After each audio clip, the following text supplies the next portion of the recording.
कराची में कासिम पार्क में 2 खां 3 ॾींहं पुराना औरत मर्द जा तशद्दुद थियल लाश हथाया आहिनि। तशद्दुद थियल लाशनि खे जिन अस्पताल मुंतकिल कयो वियो आहे। रेस्क्यू ज़रियनि जो चवणु आहे तशद्दुद थियल लाशनि जी अञा ताईं सुञाणप न थी सघी आहे।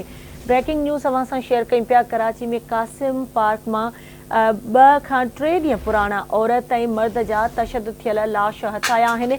तशद्दुद थियल लाशनि खे जिन अस्पताल मुंतकिल कयो वियो आहे। रेस्क्यू ज़रियनि जो चवणु आहे तशद्दुद थियल लाशनि जी अञा ताईं सुञाणप न थी सघी आहे।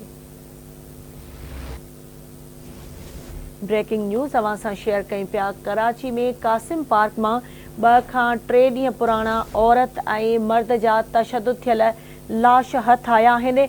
तशद्दुद थियल लाशनि खे जिन अस्पताल मुंतकिल कयो वियो आहे। तशद्दुद थियल लाशनि जी अञा ताईं सुञाणप न थी सघी आहे।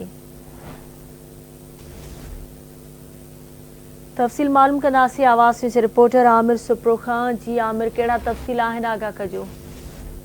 जी बिल्कुल गज़ाला, कराची जो इलाइक़ो क्लिफ्टन बिलास 3 आहे। कासिम पार्क भरिसां 2 खां 3 ॾींहं पुराना हिकिड़ो मर्द आहे ऐं हिकिड़ो औरत आहे जंहिंजा तशद्दुद थियल लाश मिलिया आहिनि। लाशनि खे त रेस्क्यू टीम अस्पताल मुंतकिल कयो आहे, पर हिनमहिल ताईं उन्हनि ॿिन्हिनि जी सुञाणप न आहे थी सघी। उमिरि जिन जी आहे 35 खां 40 साल ॿुधाए पई। ॿिए तरफ़ असां पुलिस सां बि राब्ते जी कोशिशि कई आहे, पर उन्हनि सां राब्तो न आहे थी सघियो।